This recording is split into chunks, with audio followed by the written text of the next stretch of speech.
So President Trump enacts these 50% tariffs on everybody. And what I mean by that is he went on TV yesterday and went through about 15 or 20 countries and the tariffs that they were charging us.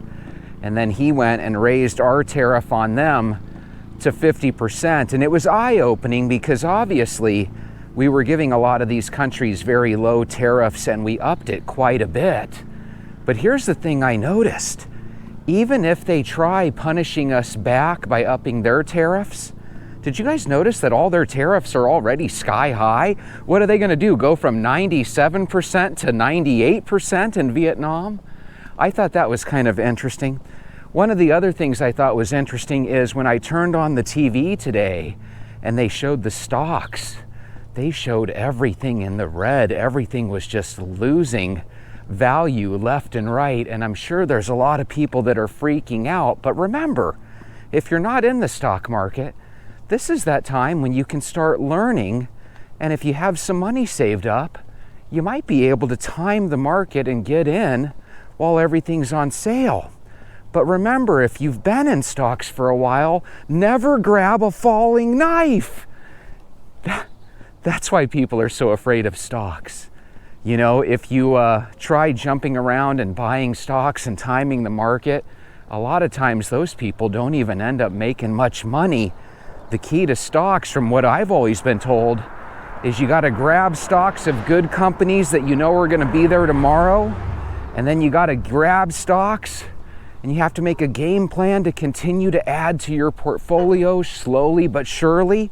If you can house your investments in a Roth IRA where the growth is all, without any taxes or penalties on it, then what you can do is you can hold those stocks for a long time, and hopefully you can ride through these dips and these valleys and stay the course.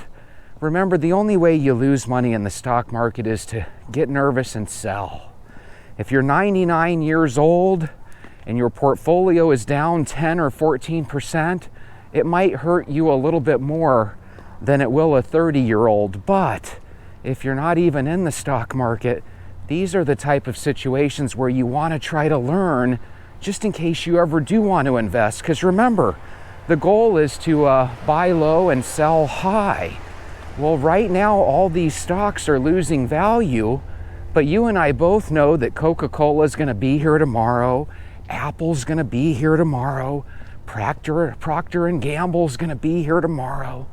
So a lot of those stocks are becoming more and more inexpensive for you to potentially get in the market. So while people are losing their shirts right now, this is going to actually create millionaires of tomorrow. Will it be people like you and me? Who knows? My thinking is you might be sleeping better if you're not even in the stock market today. But if you are in the stock market, try not to freak out about it. There are some people that look at their portfolio every single day and they get excited or depressed on whether the value of their portfolio goes up and down. Guys, if you're not going to retire for 30 or 40 years and you're frugal as hell anyway, don't stress it. Don't stress it. What gets me is that these tariffs would make so much more sense if we had some better American companies that were ready to compete now. For example, with the automobile industry, I'm wondering if companies like Ford and Chevy, and I guess I found out Tesla is pretty much made here in America, right? So I'm wondering if these type of companies are actually going to gain a lot of value over the next couple of years, because these tariffs are going to make it really tough for companies like Toyota and Mercedes and Volvo, but they might make it a little bit more easy for companies like Chevy and Ford and Tesla. So that'll be kind of interesting. And also, keep in mind, if this equates to Ford and Chevy opening up some more plants and hiring some more people, who knows, maybe we can get a revival of Detroit, get a revival of the Motor City itself. God, from what I understand, Detroit used to be a city where a lot of average people were pretty rich and successful because of all the cars that they used to make. But then all that stuff got sent offshore, and now we don't really create or make anything, which brings me back to the tariffs. If everything goes up in price, it's supposed to go up in price because it's supposed to make the American companies look a little bit more appealing. But again, there's hardly any American companies nowadays that make anything. And it seems like whenever there are American companies, it seems like their reputation is such where they're not necessarily on par with some of the Japanese companies and other foreign companies that are out there. I heard an interesting statistic today. Apparently, there's 422 people with measles in the state of Texas. That's not the interesting thing, because I've been hearing that number for a while. What's interesting to me is that apparently 4 people out of the 422 were actually vaccinated for the measles. Now, is this Jesse's way of saying those vaccines are garbage? No, not exactly. The measles vaccine is reportedly 97% effective. So in other words, out of every 100 people that come in contact with measles, there's always going to be about 3 out of every 100 where even if they're vaccinated, they're still going to catch the measles. But apparently, if you're vaccinated and catch the measles, it's just like if you go and get the flu shot. Apparently, even if you end up catching the flu, your symptoms end up being a little bit easier to get over. I think most of us were vaccinated for MMR, measles, mumps, and rubella, before we ever stepped foot in kindergarten here in the States, right? Apparently, there's 2 runs of shots. The first shot makes you 90% covered. So in case your parents told you that you got 1 shot but not 2, don't freak out. I don't even think you need to go get a second shot. Just know that you're 90% covered. And if you have both shots, you're 97% covered. I grew up in a world where we heard about all these diseases, but because we were all vaccinated, or at least most of us were, none of us ever experienced any of those. I have heard stories that back in the day, our parents would have parties of chickenpox and measles, right? And these different parties where these kids could get these illnesses so that they could quickly get over said illnesses and then have a natural immunity. With that being said, could you imagine what those parties looked like? Oh my God, that must have been like a horror show. So a lot of people are blaming these measles outbreak on Robert Kennedy Jr. They kind of see him as this not such a great person to have in charge of our health, right? Of Human Health Services, HHS. But what's interesting about Robert Kennedy Jr. is I get the impression that he's actually not so anti-vax from the standpoint that apparently he and his kids have all been vaccinated. I think that he just wants people to not necessarily be forced into the vaccinations. With that being said, the only vaccine that I was ever a little leery of was one that I got. It was the COVID vaccine. The only reason I was a little leery is because how fast it came out.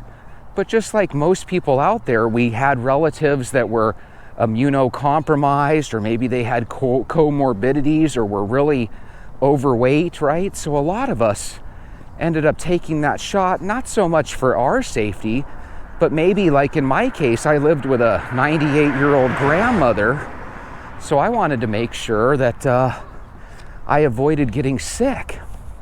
With that being said, we were all told that it was almost foolproof and 94% effective, and it was completely safe.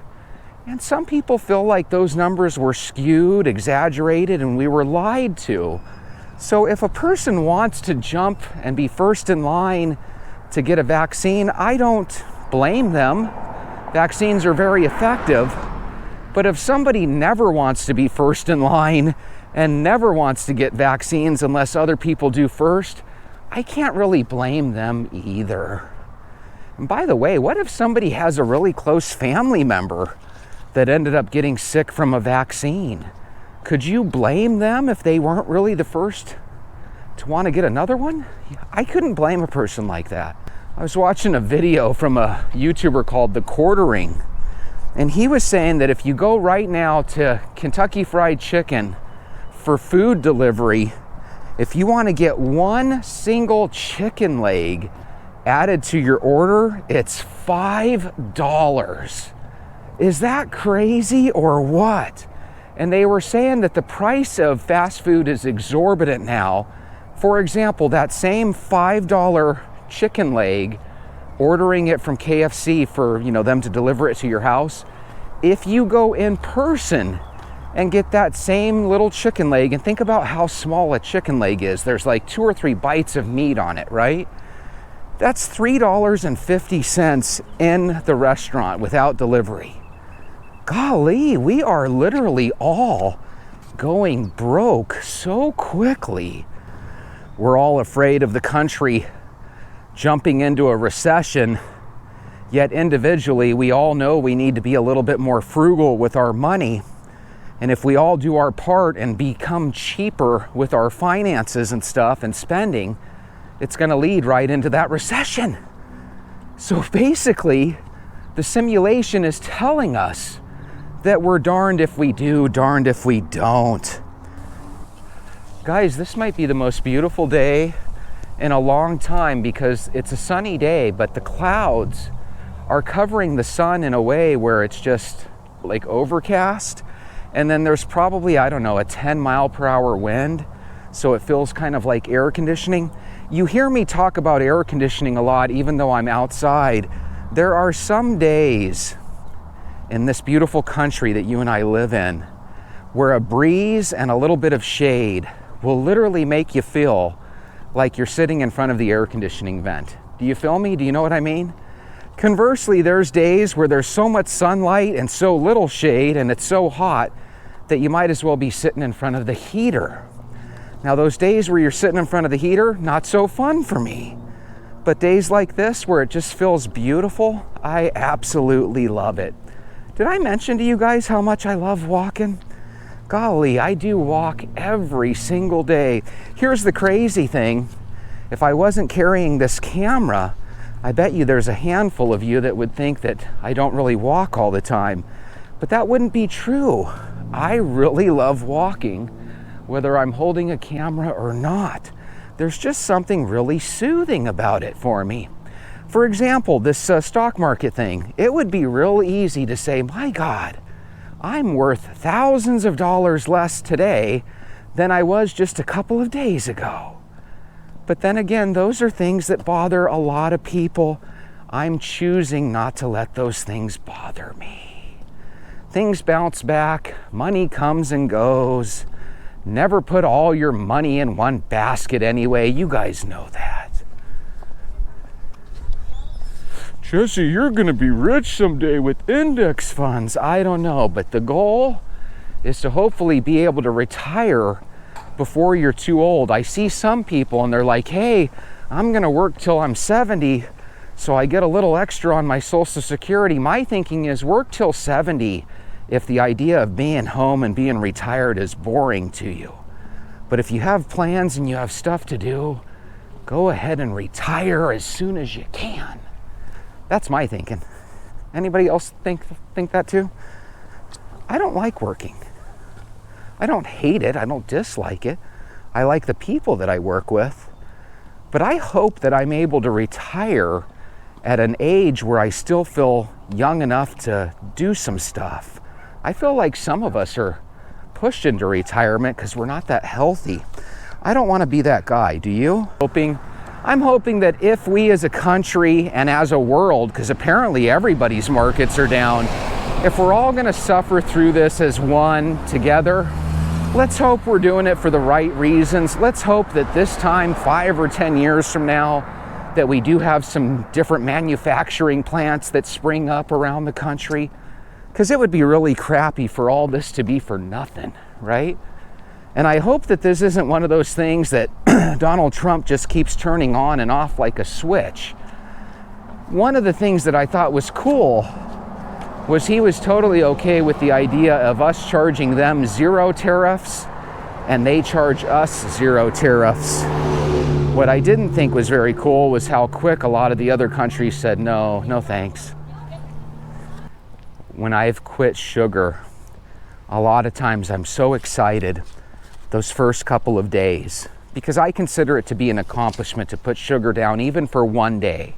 So if you're on your second or third day of ditching sugar, I commend you. I know it's easier said than done, right? But what's really cool is I'm the type, I can follow something for about a week or two, right? I'll be like, hey, it's day 15 of no sugar.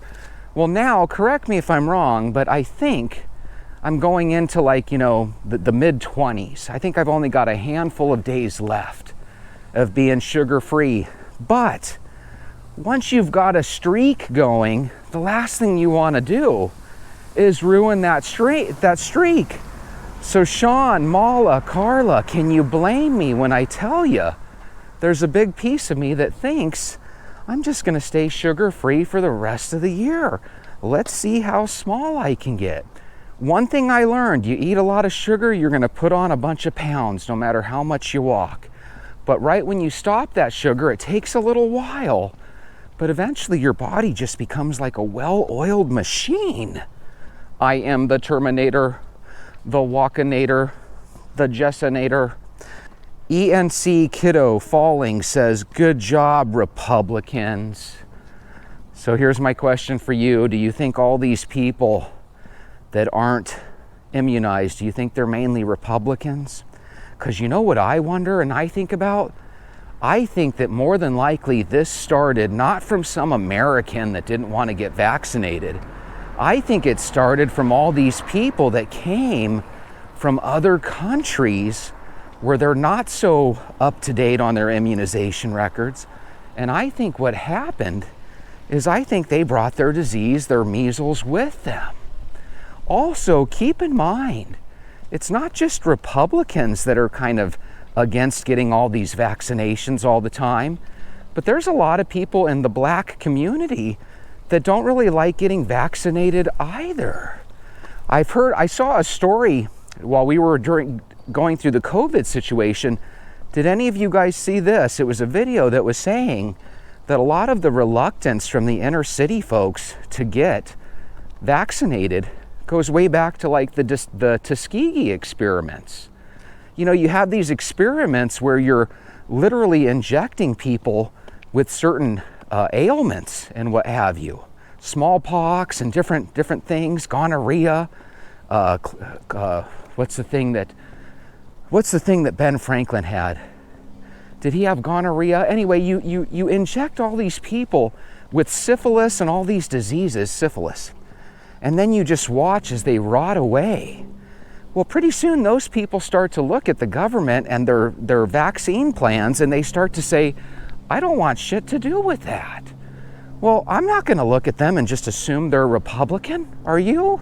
I think there's a good percentage of people all across the board that just don't really want to inject themselves with anything. I think we should respect people's wants and wishes. Do I agree with them all the time? No. As a matter of fact, there was a piece of me when we were seeing people fall left and right. Remember they kept showing emergency rooms, and they would show like big box containers filled with body bags filled with people during COVID. Remember? It was like a really scary time. It looked like we were living in a zombie movie at the end of the world, right? When that was happening, we had a lot of people that were just refusing to want to get vaccinated. Yet every day they would show numbers of hundreds of thousands of people testing positive, and they would show a bunch of people perishing. And remember, they would even put a microphone in some of their faces and they would say, I wish I would have got vaccinated. Remember? I mean, really, there was a million and one reasons to want to force everyone to get vaccinated. And I want to apologize. I was one of those guys. I was like, why can't people just understand that this is 95, 96, 97% effective, and it's literally a cure for COVID. I actually said that. And I felt silly because the only reason I was so afraid of the disease when it first came out was, again, because I lived with a 98-year-old grandmother and I didn't really like the idea of me getting her sick. But then all of a sudden things didn't make sense. Case in point, they would make statements like, hey, if you're not vaccinated and I am, you're a danger to my health. Well, that doesn't make any sense, because if I have the vaccine, I'm 97% covered. I don't have to worry about you. But do you guys remember they were making it sound like the unvaccinated had to worry about the people, or the people that were vaccinated, had to worry and stress about the people that were unvaccinated. But that didn't make any sense. It still doesn't make any sense. Fast forward a couple of years, all of a sudden you start to hear that instead of 97% effective, it was probably closer to 45 or 50% effective. Now, I don't know about you, but nobody would have rushed to get it if it was 45% effective, right? All of a sudden, fast forward a couple of years, we start to hear about long COVID, and not only is it something you can get from COVID itself, but you can get it from the vaccine. So again, we have all these forces that are pushing us one way or another, but I honestly used to feel like, why are these people not getting the vaccine? They're so selfish. But then you start to hear about all these people that 10 minutes after getting it, they were never the same. They had all these physical problems. And that made me feel guilty too, like, holy crap. Maybe we really do need to study these medicines and these vaccines for a longer period of time before we start experimenting with our own bodies. And it was really weird, because you have a certain segment of the people that say, hey, my body, my choice, you're not going to tell me what to do with my body, right? When it comes to things like abortion and stuff. But those same people had no problem telling everybody, hey, we're going to force you to get a vaccine for COVID. So it's like, what COVID really taught me more than anything is that a lot of us people, not only in America, but around the world, a lot of us are hypocrites in one way, shape, or form. I don't like when I'm a hypocrite, but there were moments during the COVID outbreak that I was a hypocrite. So I'm not very happy of that. So going forward, if we see some disease, this disease X come down the pike, and everybody's getting a vaccine, I'm not going to judge anybody either way. Now, I say that now. If everyone else starts dropping like flies and blood coming through their eyeballs and bubbles of snot coming out of their mouth and nose, I might change my mind. But I'm hoping that for the rest of my life, I won't judge people on what they want to do when it comes to their health. What are your guys' thoughts on that?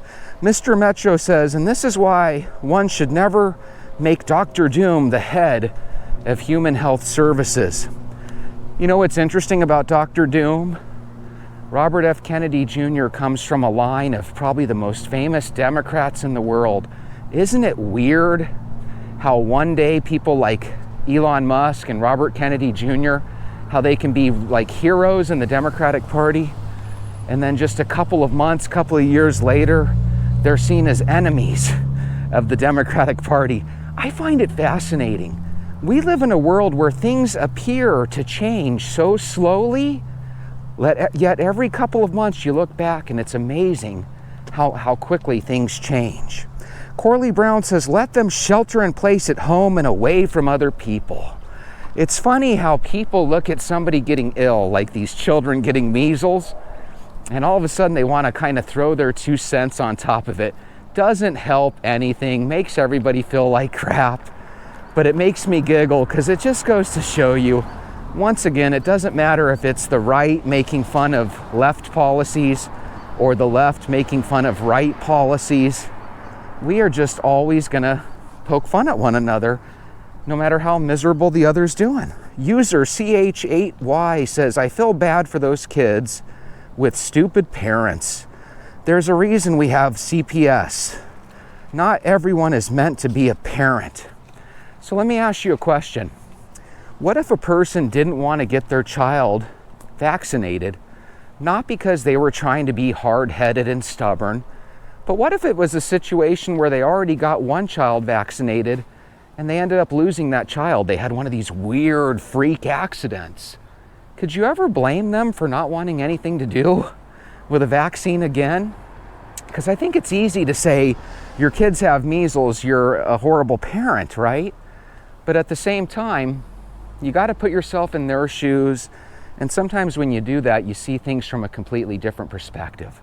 With that being said, I'm starting to get back to a medium-sized me, and I really love walking, and I really love that you guys walk with me.